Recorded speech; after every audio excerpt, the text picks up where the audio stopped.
Thanks for tuning in to another episode of Motor Drive. Today we're heading to Stuttgart to showcase 7 facts about Porsche you didn't know. The company is renowned for its iconic, rounded silhouette paired with incredible and innovative performance. Be sure to watch to the end to find out what it took for the brand to get where it is today. If you enjoy the video, don't forget to like and subscribe. The 911 name. You'll struggle to come up with a more iconic car name than the 911, but that wasn't Porsche's first choice. The sports car started life as a Porsche Type 901, originally produced to be a more powerful and comfortable replacement for the Porsche 356. It was automaker Peugeot that forced Porsche into a name change, as they objected to the 901 designation due to a patent of a 3-digit numeric designation for one of their cars that contained a 0 as the middle digit. This resulted in Porsche simply changing the 0 to a 1. The first electric motor. With Porsche releasing its first all-electric car in the Taycan back in 2019, it marked 119 years since company founder Ferdinand Porsche introduced the loaner Porsche to the world.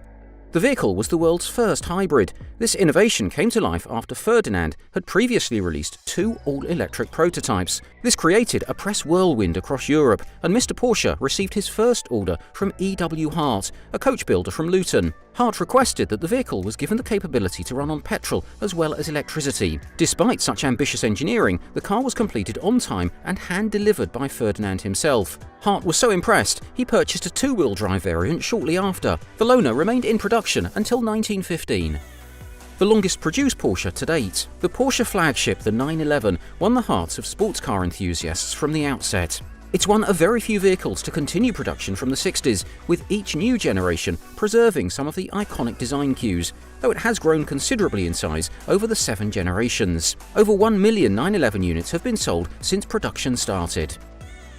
The Volkswagen Beetle. In 1943, Porsche began work on Adolf Hitler's People's Car for the masses.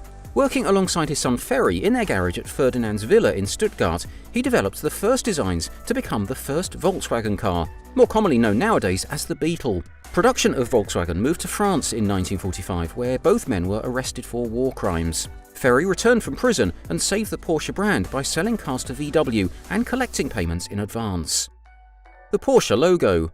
The iconic Porsche symbol was introduced in 1952 and has become a highly recognizable symbol for luxury and power in the automotive world.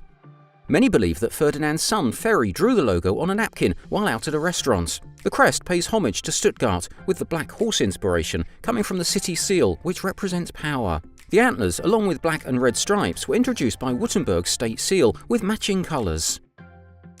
The insane 917. 52 years on, you would think a car of that age would have no chance against the modern supercar. However, the Porsche 917 says otherwise. The 8-cylinder 4.5-litre engine was introduced in 1969 and gave Porsche their first 24 hours of Le Mans win, and went on to destroy its competitors in the Can-Am racing series. Porsche's most powerful car was incredible when it was launched, and even today it would put some top supercars to shame. A 5.3-litre 12-cylinder variation was designed that dominated many racing series, producing an insane 1,200 brake horsepower, pushing it to 240 miles per hour. Don't forget, this is a car from the 1970s. This ludicrous amount of power was unheard of. Porsche tried to kill the 911. Dr. Ernst Fuhrmann was an integral part of the company's success when he was made CEO. One of Fuhrmann's personal objectives was to cease production of the 911 during the 70s and replacing it with a front-engined car. He pressured Ferry Porsche to approve development of the new Type 928 model, as he believed the 911 was quickly reaching the limit of its potential as sales were on the decline. The 928 went on sale in 1978 and initial sales were low, possibly due to the considerably higher pricing of the vehicle. The front-engine, rear-wheel drive design went against everything that Porsche purists had come to love about the 911. Thankfully, Porsche decided to revert back to production of the 911 shortly after.